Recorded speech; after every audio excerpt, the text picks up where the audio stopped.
আমি রুহুল কবির রিজভীকে বলবো, ভাই আপনি অনেক সিনিয়র নেতা, দয়া করে ওবায়দুল কাদেরের ভূমিকায় অবতীর্ণ হবেন না। আমাদের সেই সকল যে সকল সহকর্মী এরকম ভুল উপলব্ধি করছেন, তাদের বিভিন্ন আচরণের জন্য বিভিন্নভাবে বিভিন্ন জায়গায় দল ক্ষতিগ্রস্ত হচ্ছে, দলের ইমেজ ক্ষতিগ্রস্ত হচ্ছে। রুহুল কবির রিজভী সাহেব, আপনি যে কথাগুলো বলেছেন রাজনৈতিকভাবে, আপনি কথা বলবেন একজন এরকম বৃহৎ একটা রাজনৈতিক দলের মহান লিডার হিসেবে আপনি কথা বলবেন। আপনি ছোট বাচ্চার মতো কেন কথা বলবেন? যে কথা বলে আপনাকে নিয়ে লোক হাসাহাসি করবে কেন? আপনি রুহুল কবির রিজভী সাহেব বঙ্গভবন থেকে যখন বঙ্গবন্ধুর ছবি নামাইছে, আপনার কলিজায় আঘাত লাগে। আসসালামু আলাইকুম ভাই ব্রাদার, কি খবর সবার? দর্শক, জামায়াত ইসলামের বিরুদ্ধে মিথ্যা অপবাদ দেওয়া রুহুল কবির রিজভীকে কঠিনভাবে ধুয়ে দিলেন বিএনপির তারেক রহমান। তারেক রহমান বললেন যে ভাই, আপনাদের কিছু কিছু বক্তব্যের কারণে আমাদের দলটা বিতর্কিত হচ্ছে না, এই বিষয় নিয়ে কঠিনভাবে ধুয়েছেন তারেক রহমান রুহুল কবির রিজভীকে। তো তারেক রহমান কী বলছে আমাদের কাছে সেই সম্পূর্ণ ভিডিওটি আছে, আমরা আপনাদেরকে দেখাবো। দর্শক, রুহুল কবির রিজভীকে আরও একটি ভাই ধুয়ে দিলেন যে রিজভী সাহেব, আপনার তো অনেক বয়স হয়েছে, আপনি একটা দলের অনেক বড় সিনিয়র নেতা, তাহলে আপনি কেন বাচ্চাদের মতো আচরণ করতেছেন এবং আপনি কেন জামাকে মেনে নিতে পারতেছেন না? তো সেই ভিডিওটি আমাদের কাছে আছে, আমরা দেখাবো। আগে চলুন দেখে তারেক রহমান রুহুল কবির রিজভীকে কী বললো। চলুন সেই ভিডিও দেখে সেরপর আমরা আরেকটি ভিডিও দেখবো। আমাদের কিছু কিছু সহকর্মীর মনে 5 তারিখের পরে একটি অদ্ভুত নতুন একটি অনুভূতি এসছে। কি মনে হচ্ছে? যে আমরা বোধহয় সরকার গঠন করে ফেলেছি। প্রিয় সহকর্মী বৃন্দ, আমরা সরকার গঠন করিনি, আমরা এখনো বিরোধী দলই আছে, বিরোধী দলেই আমরা অবস্থান করছি, বা আমরা অন্তত যাই হোক সরকারি দলে আমরা নেই বা সরকারে আমরা নেই। আমাদের সেই সকল যে সকল সহকর্মী এরকম ভুল উপলব্ধি করছেন, তাদের বিভিন্ন আচরণের জন্য বিভিন্নভাবে বিভিন্ন জায়গায় দল ক্ষতিগ্রস্ত হচ্ছে, দলের ইমেজ ক্ষতিগ্রস্ত হচ্ছে। প্রিয় সহকর্মীবৃন্দ, এর ভিতরে চট্টগ্রামেও কিছু কিছু ঘটনা ঘটেছে। আমি কঠোরভাবে আপনাদেরকে আজকে আপনাদের নেতা হিসেবে নির্দেশনা দিতে চাই, আপনাদের সহকর্মী হিসেবে আপনাদের কাছে বিনীত অনুরোধ করে বলতে চাই। দেখুন, আপনারা এখানে প্রত্যেকটি উপস্থিত 859 জন প্রত্যেকটি মানুষ, আপনারা এক একজন বিএনপির প্রতিনিধি, আপনারা এক একজন কিন্তু বিএনপির প্রতিনিধি। আপনার এলাকায়, আপনার যেখানে আপনি থাকেন, যেই যতটুকু জায়গা নিয়ে আপনার পরিচিতি, আপনাকে প্রত্যেকটা মানুষ আপনাকে চেনে বিএনপির একজন কর্মী বা বিএনপির একজন নেতা হিসেবে। হলেন আপনি বিএনপির, হলেন আপনি যুব দল, স্বেচ্ছাসেবক, ছাত্র দল, শ্রমিক দল, তাঁতি দল, যেটাই হন না কেন, এন্ড অফ দ্য ডে আপনাকে মানুষ, আপনার যদি নাম হয়ে থাকে এরশাদুল্লাহ, আপনাকে ও বিএনপির এরশাদুল্লাহ, আচ্ছা, এইভাবে আপনাকে কিন্তু মানুষ চিনে। ও নাজিম, ও বিএনপির নাজিম, আচ্ছা, এইভাবে কিন্তু মানুষ আপনাকে চেনে। অর্থাৎ আপনি পরিচিত বিএনপির প্রতিনিধি হিসাবে। প্রিয় সহকর্মীবৃন্দ, আপনি যখন আপনার নিকট আত্মীয় স্বজনের বাসায় যান, আপনি নিশ্চয়ই আপনার চলাফেরা, কথাবার্তা, উঠা বসাতে এমন কিছুর পরিচয় দেন যাতে সেই আত্মীয়র মনে আপনার সম্পর্কে কোনো নেগেটিভ ধারণা না হয়। এটি নর্মালি আমরা করি না, এটি নেগেটিভ ধারণা না হয়। সহকর্মীবৃন্দ, আপনি যখন এলাকায় পরিচিত বিএনপির প্রতিনিধি হিসাবে, কেন আপনি এমন কিছু করবেন? আপনার যেই কথা, আপনার যেই বিহেভিয়ার, আপনার যেই কাজের দ্বারা দলের ইমেজ, দল ক্ষতিগ্রস্ত হবে, কেন আপনি এটা করবেন? আপনার এলাকার মানুষ তো আপনারই স্বজন, আপনারই তো আপনজন। দুদিন পরে যখন ভোট হবে ইনশাল্লাহ, সেই ভোটের সময় তো আপনি ধানের শীষের পক্ষে ভোট করতে যাবেন। আপনি কোন মুখে তাদের কাছে ভোট চাইবেন? আজকে যদি এমন কোনো বিতর্কিত কথা বা বিতর্কিত কাজ আপনি করে থাকেন, তখন তো সে আপনাকে উল্টা ইনসাল্ট করবে যে ওই দিন এই কাজ করেছিল না, কেন এখন আসছো ভোট চাইতে আমার কাছে? এই কথা আপনাকে শুনতে হবে। আমাদের পক্ষে সম্ভব না, আমরা বিশ্বাস করি না দামি নির্বাচনে, আমরা বিশ্বাস করি না নিশিরাতের নির্বাচনে, আমরা বিশ্বাস করি না ব্যালট চুরির নির্বাচনে। আমরা বিশ্বাস করি জনগণের কাতারে। একজন নোয়াখালীর একজন বোন বলেছেন কিভাবে এই দেশের মা বোনেরা বিএনপিকে ভোট দেয়। আমরা সেই ভোটে বিশ্বাস করি, যেখানে মানুষ লাইনে দাঁড়িয়ে নিরাপদে, নিরাপত্তার সাথে, স্বচ্ছভাবে, স্বাধীনভাবে, মুক্তভাবে, ভয়হীনভাবে ভোট দিয়ে যাবে। আমরা সেই নীতিতে বিশ্বাস করি, এবং সেটি যদি অর্জন করতে হয়, আপনাদেরকে আজকে কিন্তু অনেক কিছুর পরিবর্তন করতে হবে। উঠা বসা, চলাফেরা, কথাবার্তা আপনাদের পরিবর্তিত করতে হবে আপনাদের নিজেদের। বারে বারে আমি বলছি, জনগণকে সাথে রাখুন, জনগণের সঙ্গে রাখুন। সহকর্মীবৃন্দ, আপনি ক্ষমতায় যাবেন না, এখানে উপস্থিত মানুষ একটি মানুষও ক্ষমতায় যাবেন না। আপনারা মানুষের সমর্থন পেলে ইনশাল্লাহ দেশ পরিচালনার সুযোগ পাবেন, দেশ পরিচালনার সুযোগ পাবেন। মানুষ আপনাদেরকে ক্ষমতা দেবে না, আপনাদেরকে দেশ পরিচালনার সুযোগ দেবে। দুটোর মধ্যে পার্থক্য আছে। ক্ষমতায় ছিল পলাতক স্বৈরাচার, পার্থক্যটা বুঝতে হবে। ক্ষমতায় ছিল পলাতক স্বৈরাচার, ক্ষমতা ছাড়া কিচ্ছু বুঝতো না বলেই দেশের মানুষের জন্য কোনো কাজ করেনি। আপনাদের আজকে যে বিভিন্ন অভিযোগ যে তাদের আমলে জলাবদ্ধতা হয়েছে, ট্রাফিক জ্যাম হয়েছে, এই হয়েছে, শিক্ষা ব্যবস্থা ধ্বংস হয়ে গেছে, সংস্কৃতি ধ্বংস হয়েছে, কেন এই কথাগুলো আপনারা বলছেন?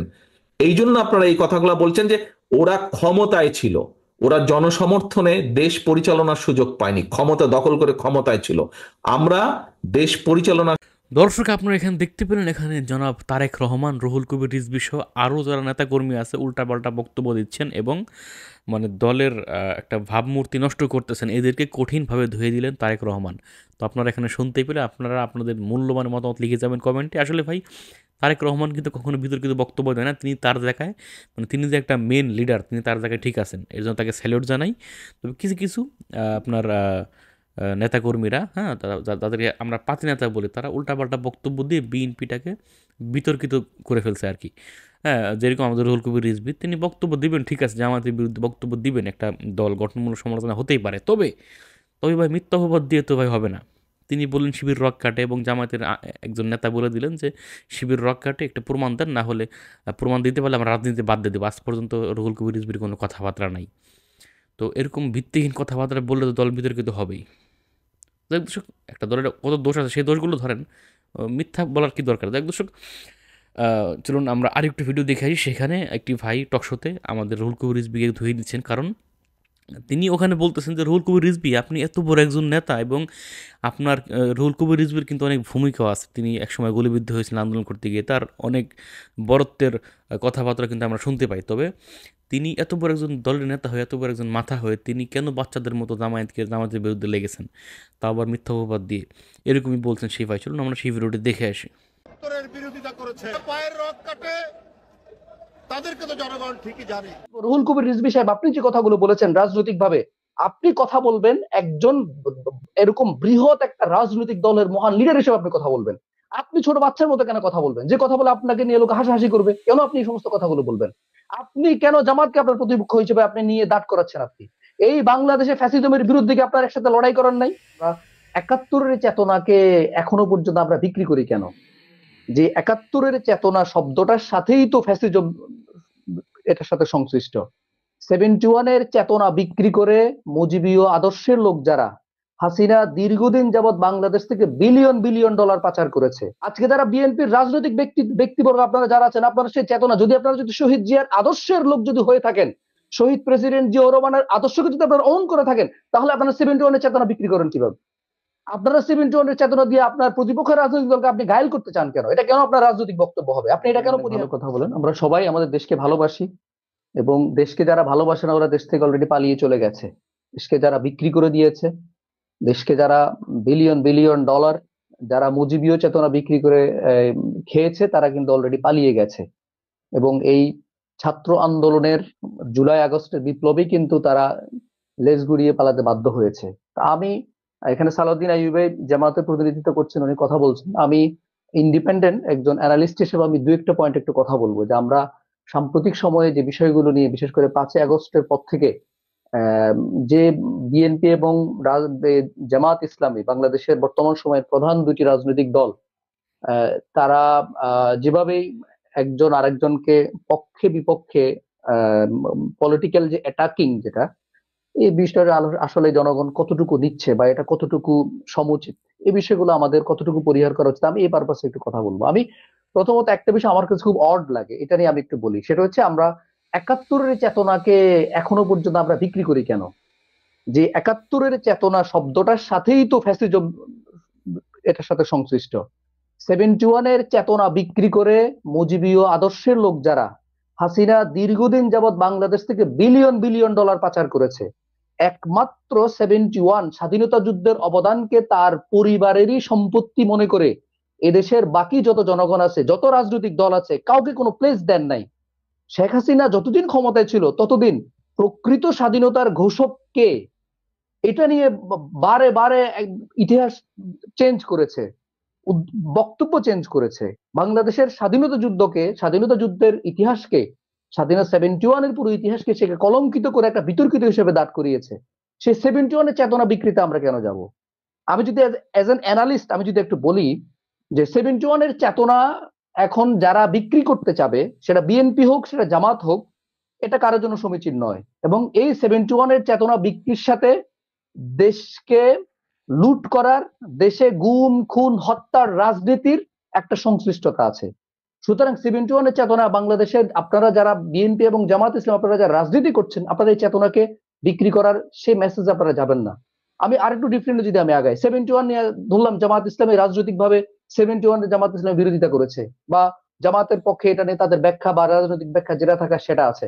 আমার পার্সোনাল অপিনিয়ন, এটা it's my totally my personal opinion, 71-এর যে চেতনার কথাটা বারবার আসে, 71-এর চেতনার বিষয়টা বিএনপি রাজনৈতিক ভাবে বলার লেজিটিমেসি রাখে না। কেন রাখে না? কারণ বিএনপির রাজনৈতিক দল হিসেবে 71-এ ছিল না।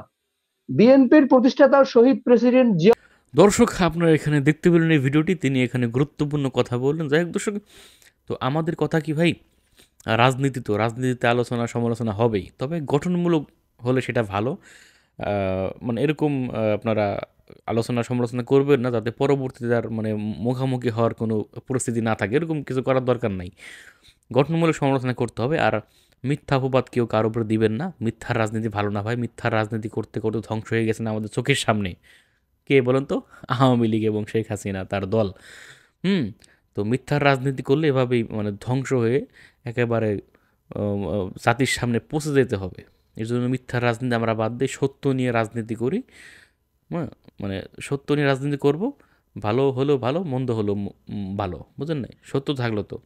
ভালো থাকবেন, সুস্থ থাকবেন, এবং এরকম আরও ভিডিও পেতে আমাদের ইউটিউব চ্যানেলটি সাবস্ক্রাইব করবেন। আসসালামু আলাইকুম।